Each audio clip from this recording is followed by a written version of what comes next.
The United States of America is 248 years old today. To celebrate this special day, we take a trip to the home of the man who built the pillars of our nation. Join me as we make our way to George Washington's Mount Vernon estate and learn about the Washington family's life after he chose to retire from the presidency after only 2 terms back in 1797. Stepping onto the grounds of Mount Vernon is like taking a step back into the 18th century. Historic buildings preserved and the way of life reenacted to help visitors immerse themselves into history, seeing with their own eyes what George Washington saw at his own home. To give us more appreciation of what we're seeing as we tour the grounds, I spoke with Julie Almasy, Vice President of Media and Communications for Mount Vernon. Julie, thank you so much for taking a moment to chat with us about this amazing historic site. I'm so glad to welcome you here. Tell us what the significance is here, the historical background, and also the significance of preserving such a site. So this is George Washington's Mount Vernon. It was his home. He actually lived here for a while as a youth. He was born about 100 miles away, but he lived here off and on as a youth. His brother inherited the site. He ended up passing away, so George Washington ended up owning it outright in the 1750s. It's where he brought his bride, Martha Washington, here in 1758, and he lived here until his death in 1799. It was his most favorite place to be. George Washington famously gave up power at the end of the Revolutionary War and also after his second term of the presidency, and it's because he really wanted to come back to Mount Vernon most of all and sit under his own vine and fig tree. And I cannot blame him, I must say. Just walking around this property, there's this kind of air of serenity. It's considered one of the most treasured sites in America. 1 million people visiting Mount Vernon each year, estimated that 96 million visiting the estate since it was opened to the public in 1860. So it was originally 5 farms. This was Mansion House Farm. It was approximately 8,000 acres. Today, the Mount Vernon Ladies Association owns approximately 500 acres. We have a farm site. We have a working gristmill and distillery about 2 miles to the west of here. We have gardens. We have both vegetable gardens and formal flower gardens. We have lots of livestock around here, from sheep to oxen to Devon cattle.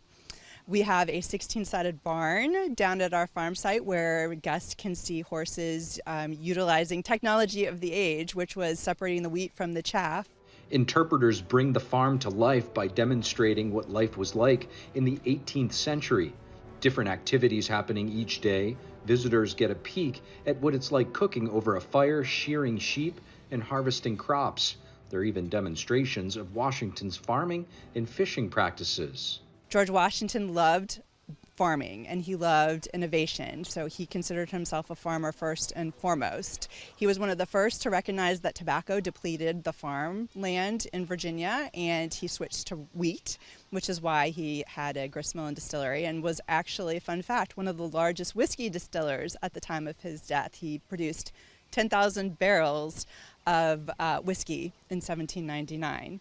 This is the beautiful house that the Mount Vernon Ladies Association purchased in the 1850s, right prior to the Civil War. They've owned it ever since. It's completely privately owned, and they do their best to employ preservation techniques and methods to make sure that this beautiful house that's visited by over 1 million visitors per year stays strong and standing for the next 100 years. And speaking of the industrious nature of the great first president of the United States and obviously amazing general, there was a recent discovery here.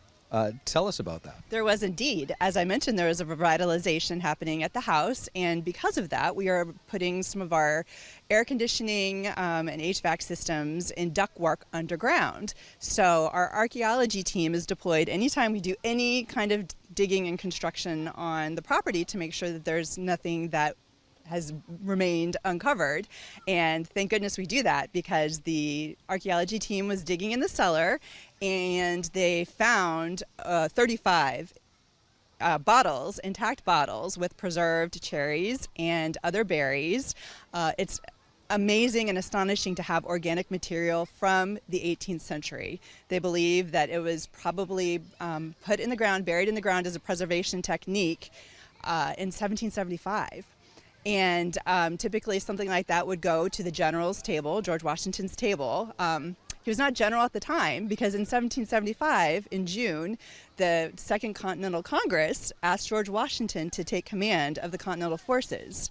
So he left Mount Vernon, took command in 1775, and did not come back for 8 years. He had 1 or 2 days where he was here prior to the Yorktown campaign in 1781. He stopped over, and Yorktown ultimately won the war for the Americans. But that was the only time at Mount Vernon. So they had put a brick flooring over where these bottles were buried. Someone forgot about them, and they remained untouched until 2024. So, Julie, tell us, what was the daily life of George Washington like here, both Revolutionary War and post-retirement? So in the years leading up to the Revolutionary War, George Washington increasingly wanted to become independent in terms of not relying on British for goods and services. So he started building some outbuildings that were helpful to do things here on property. For instance, the spinning house, the blacksmith. We have those kinds of things, gardener's house, that would help provide materials necessary to run an 18th century plantation. There was a lot of farming going on here on the 18th century plantation. It was one of the biggest properties in the country at the time, and the house was one of the biggest. So he did have a lot of visitors that would come, particularly after the Revolutionary War, and the Washingtons had guests post-presidency.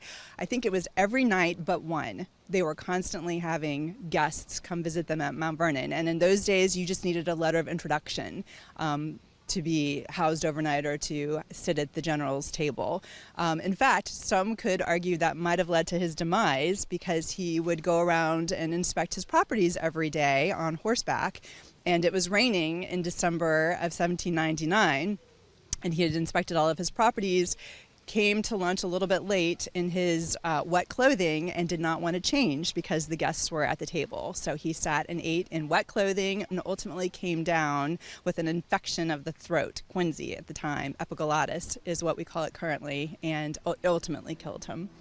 George Washington died at his Mount Vernon home on December 14th, 1799. He was buried in the family vault on the estate 4 days after his passing.